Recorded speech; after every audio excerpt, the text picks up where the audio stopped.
So, Jason, welcome to the Hustlin With Houses podcast. Thank you for coming on first. Thanks for the invite. No problem at all. It's great to have you on, and like I say, thank you for coming on. You're welcome. So, I'm sure most people know who you are. The short Lease King. Yeah, some people, yeah. That's it. So, where did it start for you then, Jason? Because I know you worked in Sainsbury's for a bit, didn't you? Yeah. Mm-hmm. And is that where you started? And then, how did you become to learn about property? Yeah, so basically, I was in Sainsbury's for about 11 years. But by the end of it, I managed to buy 5 properties while I was there. So 4 rentals and 1 to live in, all flats in North London. But the seed itself, property, I was seeing a girl, and then her mum was just in the garden, just sitting down with her feet up with a magazine there, middle of the day. So I'm thinking, doesn't your mum work? And then she just said, no, my mum doesn't work. She just rents out property and then she just gets her income from that. So I was like, oh. I didn't think nothing of it. And then later on down the line, when I started working, and I spoke to a few more people, and they were like, oh, I've got property that I rent out. So the seed was planted a few years ago before that, and then it just grew in my mind bit by bit by bit. Yeah. And then while I was working in Sainsbury's, I was like I started from the waters section, then I moved to the bread aisle. So I've done all right, putting out the King's Meal, the Hovis, Mr. Kipling, exceedingly good pies. Yeah, so putting them all out, yeah. And then I just thought, oh, obviously you want to try and better yourself. I didn't want to be a manager. So I thought at some point I got to earn some extra income on the side. You know what I mean? So I just started from there basically. Yeah. So it was just a case of saving and then buying, saving, buying, buying. Yeah. And then obviously you got to a point where, so where was the point then where you thought, okay, let's, I'm doing really well from property here, let's get out of Sainsbury's? Or was it a case of, because that's what I done, I sort of stayed in my job, kept buying, and then obviously you get to a point where you think, it's pointless me being here sort of thing. Is that where you got to? Yeah, no, well, because I started there at 16, when it overlapped with my teaching job, because I started teaching as well. So maybe 7 years-ish in, I started a teaching job, like teaching maths at A-level, GCSE maths in a college.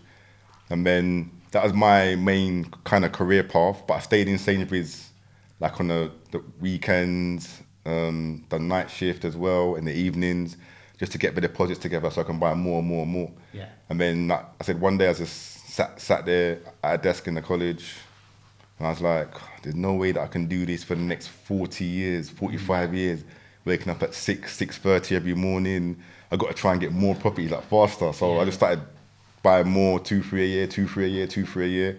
And then eventually, after being there for about 15 years, because it overlaps with my Sainsbury's, I said, you know what, I'm just going to quit working full time, as in 2016, and then just do property more or less full time. Yeah, so, but yeah, just the urge to have that financial freedom, financial independence, because sometimes when I was working there, a lot of teachers were being put into a redundancy pool. So every year, we used to fear for our jobs. Thinking, you're thinking the math teacher was a job for life. And then they're like, no, government cuts, austerity, get put into the pool, if your name gets picked out, you got made redundant. So I'm thinking you can't buy a house to live in, you can't buy a car. If you're going to save for a holiday, you're thinking I might have a job at the end of it. I needed some more financial independence, more financial security, so I just kept on buying, and after that, and it worked out well. Yeah. Just quit after that. Yeah. Of course, though, at first you weren't the short Lease King, do you know what I mean? No. So what was it? Just a standard flat you were buying it, putting a tenant in there, renting it out? Is that the case? Yeah, so started in 2001, first one, just bought it, rented it out, and then I thought, this is all right, making £500 a month plus. I'm thinking, if I get 4 of these, I can match my full-time job. So I started doing overtime, like I said, killing the hours. When I got to like 4, I'm thinking, I've matched my full-time wages here. Then got one to live in, because I couldn't afford to move out like before that. It's kind of expensive. Because I didn't want to move out and then try and go back and say, Mum, can I have £50 for petrol, this and that. I wanted to be self-sufficient. That's why I stayed where I was in Sainsbury's. Built. Got to 5, moved out, still teaching at the same time. And then, just took it from there. Just buy it, rent it out. And then I started to get more creative, because I didn't know about, like I said, the reconfiguration, the short leases, the BRR, I didn't know anything. All I knew was just buy it, rent it out, buy it, rent it out. And then when I got my second one, yeah, I met a guy called AJ. He's my old mortgage broker. And he just said to me, oh, like, probably heard it as well before another podcast. He's like, Jason, like, how old are you? I told him my age, like, early 20s. He's like, people are out there, or your people, it's like, people your age are out there, going on holiday, doing drugs, like, doing this, doing that. And you're here buying property.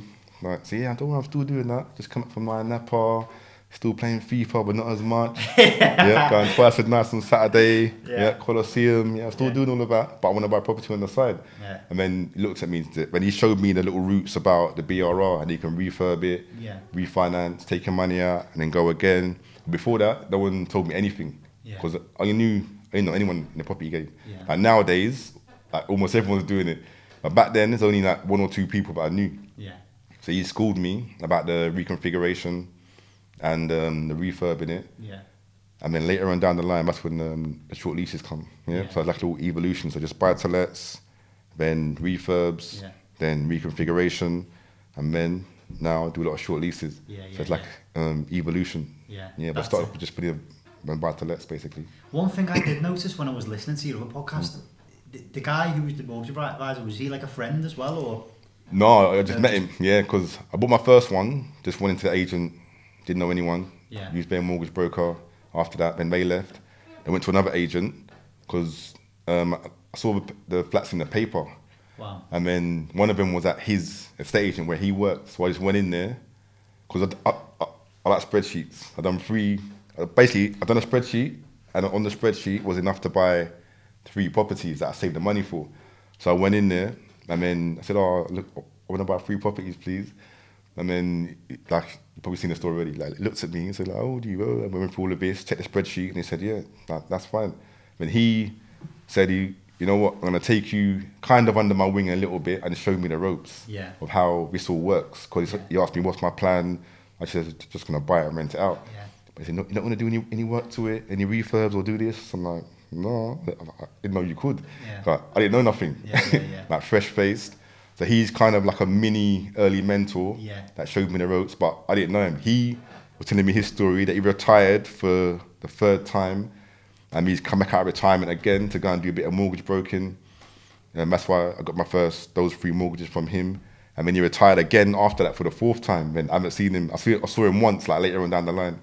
But he's the one that gave me some guidance, inspiration, really. Yeah. Because one thing I thought when I was listening to your podcast, I was thinking, this guy knows a hell of a lot about mortgages, because you knew quite a lot about different types of mortgages. I was thinking, wow, has this guy got a background in sort of mortgage brokering? Or that's why I asked, was he like a friend or something like that? Yeah. But obviously then you went into your short leases. Yeah.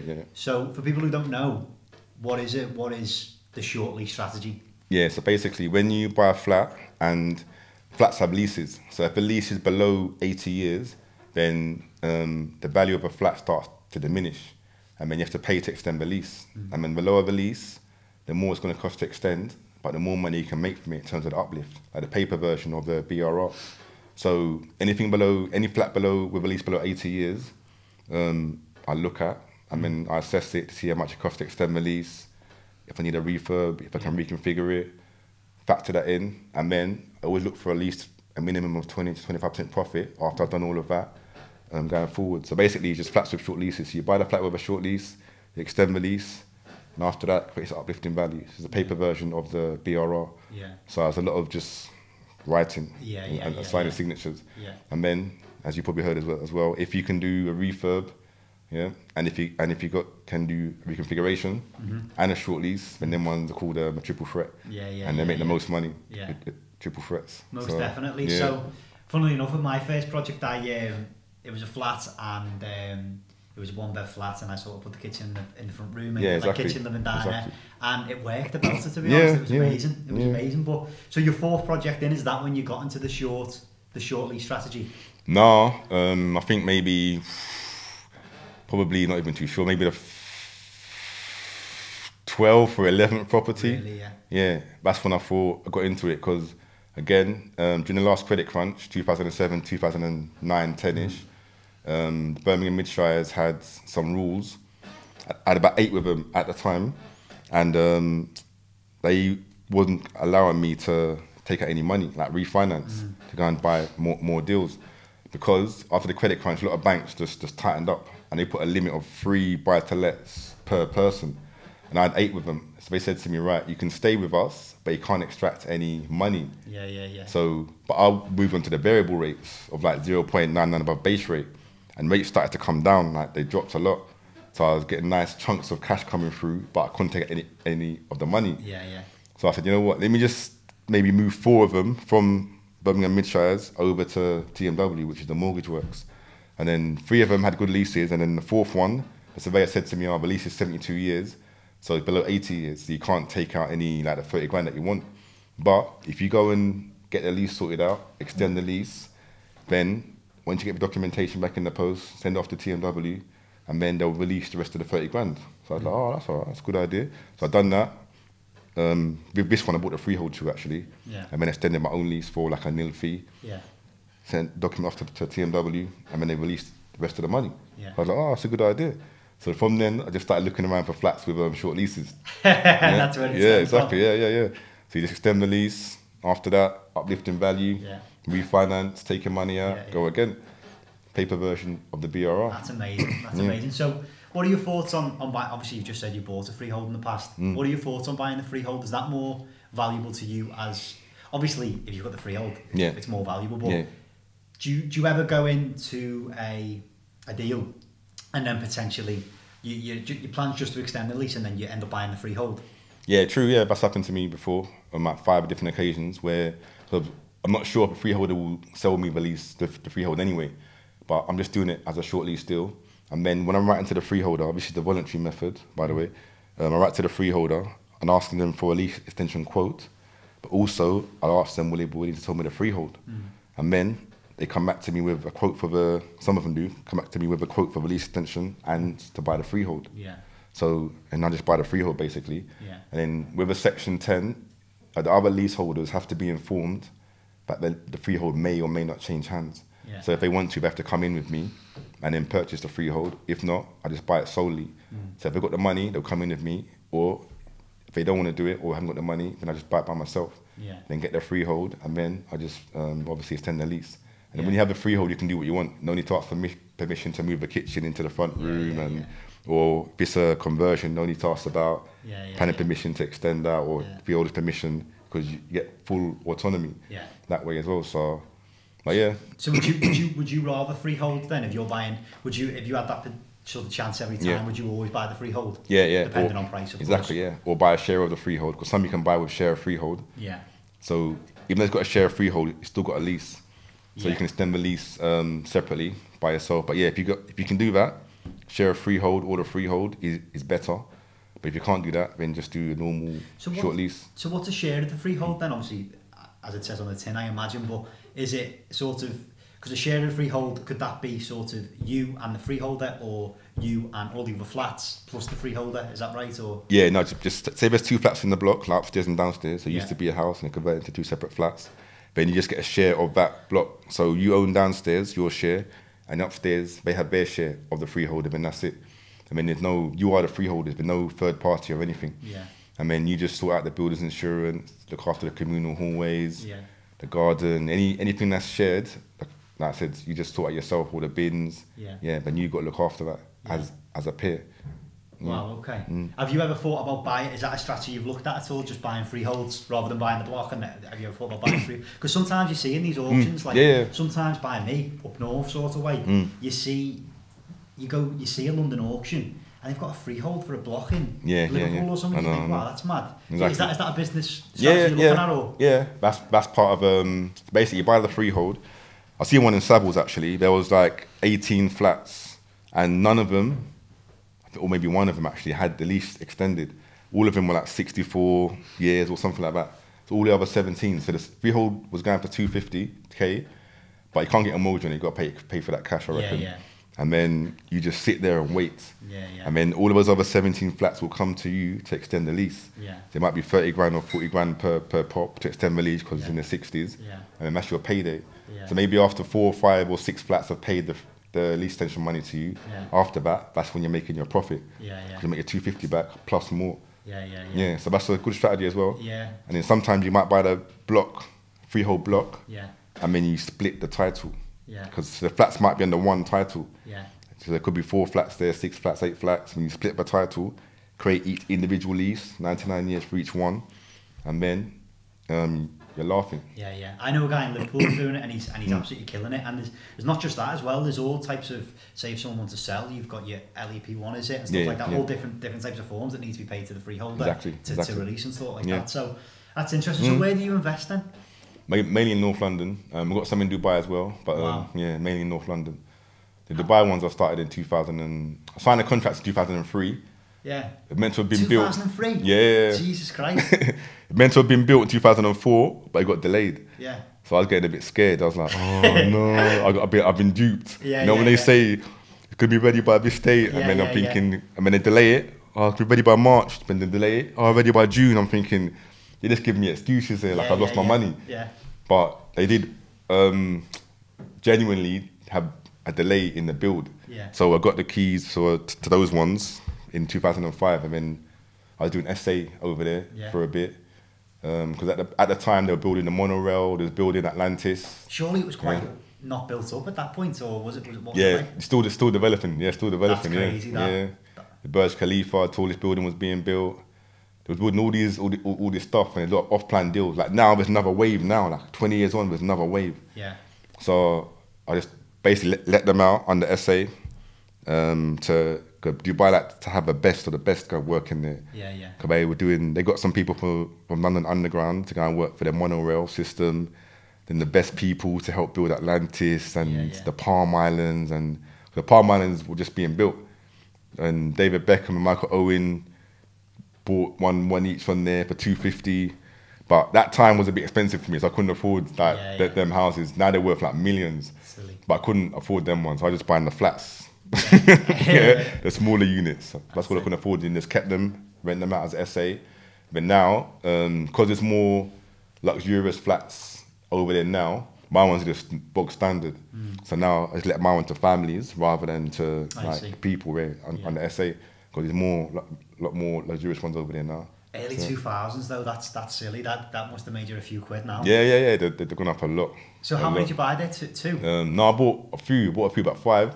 But what I've done, or used to do, what people are doing now, I think, you buy off plan. Yeah. And then just before they're being built, you sell the contracts on to other individuals.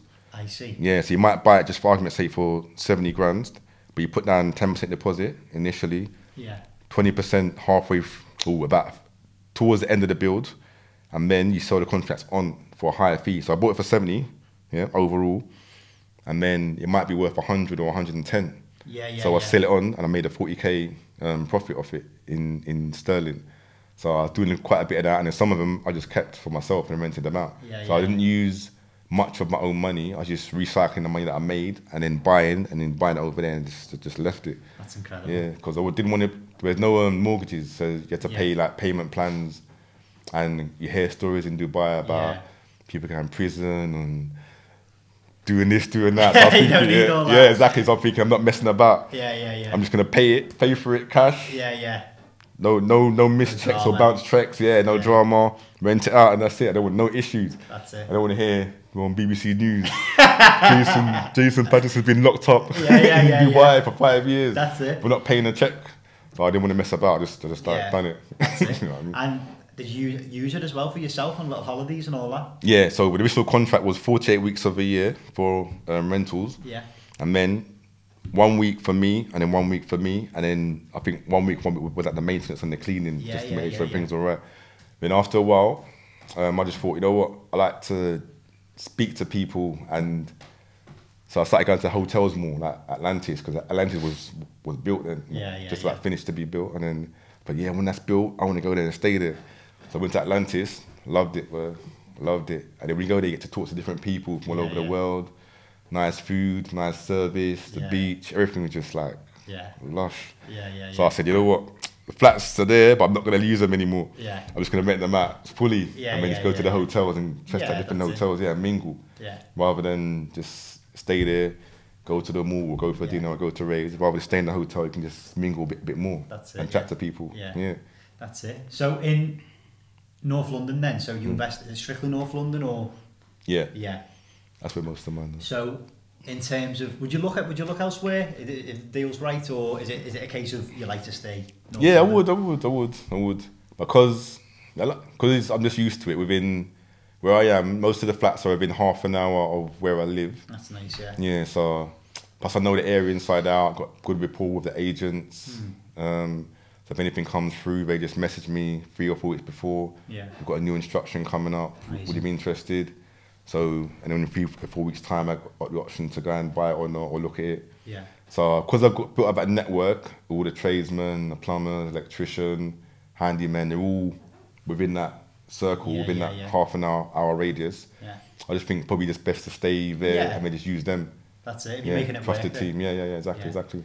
What I would ask, because like say anyone listening now who's potentially looking at getting into that strategy, has there ever, how do you minimise the risk to be sort of not held at ransom by the freeholder? Because that's definitely a possibility, or is it? Is there ways around it? Yeah. The way you can do it is get a lease extension surveyor to come in and do your survey for you. They're different to a valuation surveyor. So they just come in, do the survey, and then give you obviously an accurate figure of what the lease extension should be. So when the freeholders come to you or comes to with a figure, you know you got that report there, just to back it up. So I see. Yeah, and if you can't, for example, get a medium between the two, because you can negotiate the price if you want to. If you can't get to a medium, then the tribunal's there.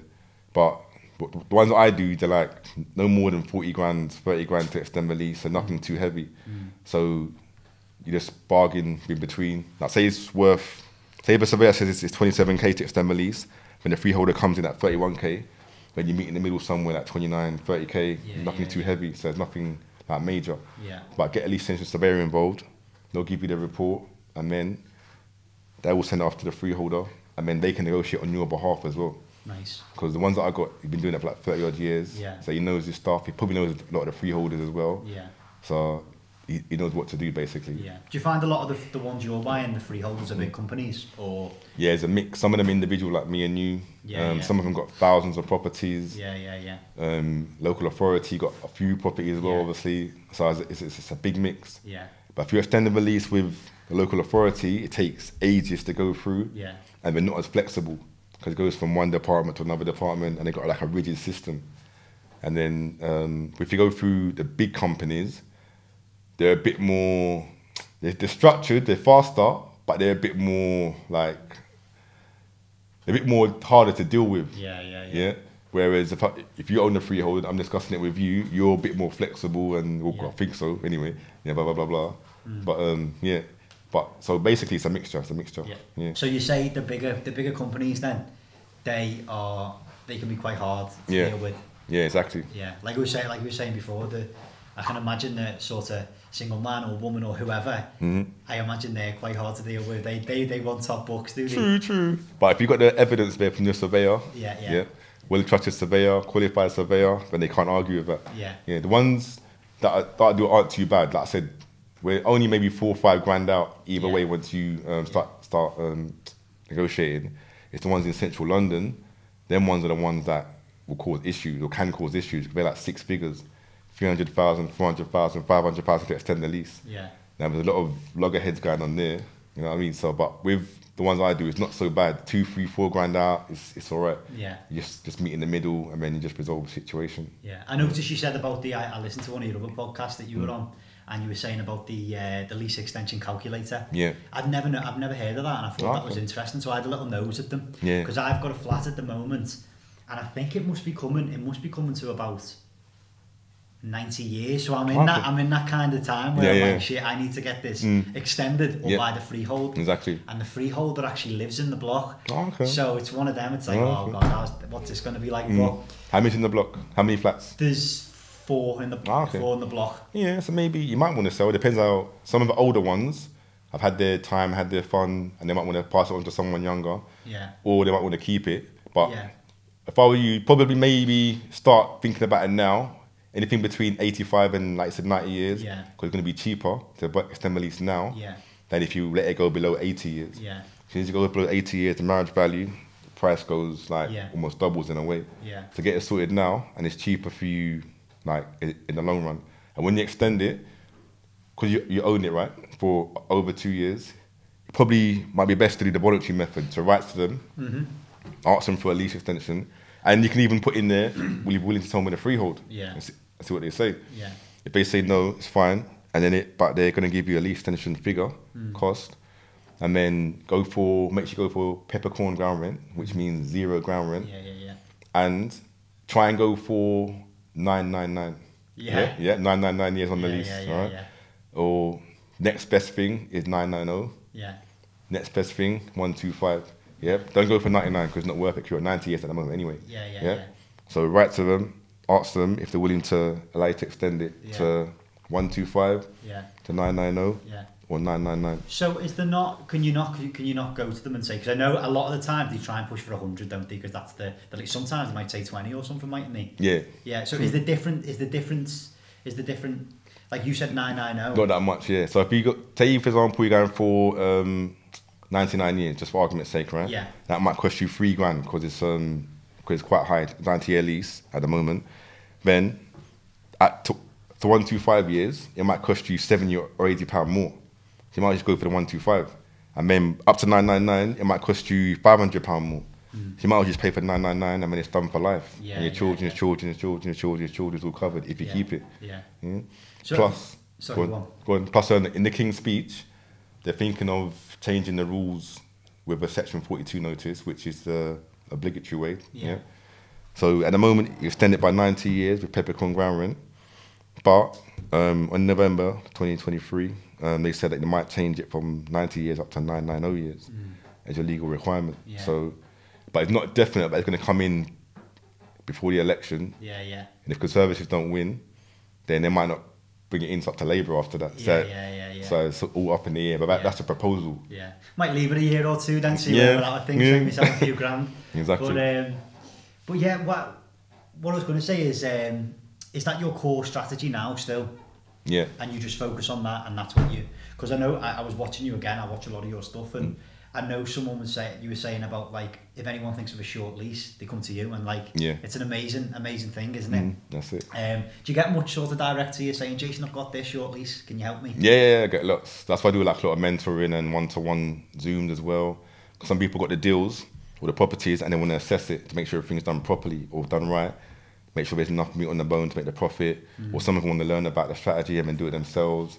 But yeah, a lot of people come to me with all sorts. Some with properties that they're looking to get rid of. Yeah. Some that need help. Some that need mentoring. Some that need guidance. Like all sorts. Yeah. So, but yeah, I help them where I can. Yeah, that's it. But one thing we had a little chat before we come on camera was I was saying to you, I looked at a property again, not too far from the property I've just spoke to you about. I looked at it and it was 50 grand. You probably never heard of them prices, have you? Nah, it's cheap, but still, you can make money off it. Yeah, that's it. Well, it was 50 grand and short lease, maybe 50 years, something like that. Okay. And it said in the Brighton description, option to extend lease, say 10,000 or whatever it was, but that would have been worth 120. Okay. But basically, what I was trying to say is, if they've got it in the description, are they obliged to sell you that? Are they obliged to extend that lease for you? Well, if it's a Section 42 notice, if that's being served, then yeah. Because normally the vendors have to own the flat for at least 2 years before they can serve a Section 42 notice, unless they're down the voluntary route. So if it says Section 42 notice has been served and it's £10,000, then yeah, they have to do it. Like it's law. If they've owned the flat for at least 2 years, so you could have bought it for 50k-ish, extended the lease for 10k plus legals. And then end value would have been about 110-ish or 100 grand. So you could have made about 40k-ish off that one. Yeah. If it doesn't need a refurb or anything. But it needs a refurb, 10 grand's worth maybe. Yeah. Reconfiguration if you want to, if you can, depending on the square meterage. Yeah. Then you can make like 30 grand of it before tax. Yeah. So yeah, it can work. Yeah. So the main thing is you have to get the purchase price right, the lease extension cost right, and the end value right as well. And then you can decide if it's worth going for it.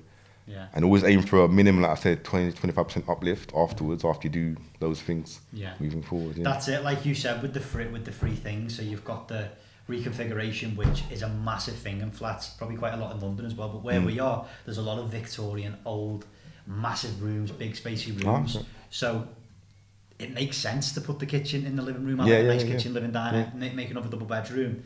And then if you can refurb it and do the lease extension, exactly, you're adding so much value, aren't you? Triple threat. That's it. But I know you were saying about trying to invest in central London. Have you managed to do that yet? No, I haven't done that yet. I'm sizing up for it. I want to get one more residential, the dream pad. And when I get the dream pad, then I think I might do at least 1 or 2 down central London. Yeah. But I'm probably going to go in cash rather than with a mortgage. Yeah. Because I don't want to have any delays if I'm on a bridge and it's costing me 4 or 5 grand a month for the bridge. Silly, eats into my profit. So I want to pay cash, do all cash, and then hopefully just make sure it's the same system as outside of prime central London. Learn, maybe, and then go again, refinance and then go again. Yeah. So I know you said as well, the lowest you'd sort of go for is around that 53 years, I think it was. Yeah. Would you go any lower now? Yeah, I would, because sometimes you can simultaneously purchase and extend the lease at the same time. So if it's like 30 years left on the lease or 35, if I'm extending it simultaneously, then I'll do them both, because you can do that as well. Yeah. Because some lenders go down to like 30 years, 25 years, but as long as you extend the lease simultaneously with purchase, they'll allow you to do it. Yeah. And the lenders that don't allow you, lenders, if it's about 50 years, then the lenders, you can get a mortgage on it, but you extend the lease after purchase. So with a lot of lenders, they probably heard, the lease cannot be lower than 50 years at the end of the mortgage term. That's what a lot of lenders look for. And then you extend the lease after you get the keys. But the ones where it's a lower amount, like 35, 30 years, like that where it's allowed 30 years, you've got to extend the lease and purchase simultaneously. So them ones are a bit different. Yeah, but I would. So is that a case of, obviously, when you say simultaneously, that's a case of getting a vendor on board, isn't it? Yeah. And then trying to get them to do some work in terms of getting it. Exactly. Because you need to own it for 2 years, is that right? Yeah, exactly. Yeah. And then if let's say doing the voluntary method, like I bought one last year where I went to the viewing and obviously the agent was there and the vendor was there. So I just asked the questions, do you have any idea how much it costs to extend the lease? And wait a minute. She went to the kitchen, top drawer in the kitchen, pulled out the document. Said, I wrote to the freeholder, asking for a quote. It's 18,000, it's a bit too much for me, that's why I'm selling. Yeah. So that was the voluntary method. She just wrote to them. So I said, 18,000, that's not too bad. That one, I didn't contest. I just said, I'm happy with that. Bought the flat. And then simultaneously, I extended the lease, doing the voluntary method, and bought the property at the same time. So on completion day, we exchanged, extended the lease, and completed all on the same day. So I got the keys and got a new lease straight away. That's incredible. And when you actually think about it, they've done all the work for you, and you've just sourced it, really, haven't you? Yeah. That's an incredible strategy. So it can happen. So it's always good to ask at the viewing. Yeah.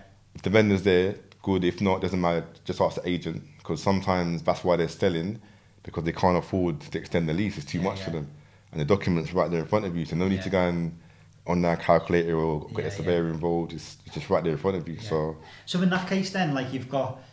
It's all done. You complete, and it's all done on that day. If it doesn't need a refurb, where are you at then? Do you just is it a refinance job there and then, or obviously?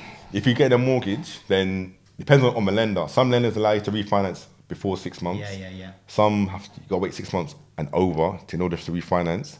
If you're buying cash, should be fine. You can just try and apply for the mortgage. But a lot of lenders like you to own it for at least 6 months before they get a mortgage on it. So it depends on the lender. But in theory, you can extract the cash if the lender will allow you to, and then go into another product. Or you can just sell it on, or you just rent it out until the 6 month mark. Apply for your mortgage maybe after 3 months or 4 months. Get the mortgage offer, and then as soon as the 6 month mark hits, then you can withdraw your cash and then go again. Yeah, are they your favourite ones then? Them ones? Yeah, because it's all done. Yeah, there's nothing. So have you dabbled in anything else then, Jason, in that time? Well, semi. Because basically, I got a flat that I bought with a short lease, 72 years.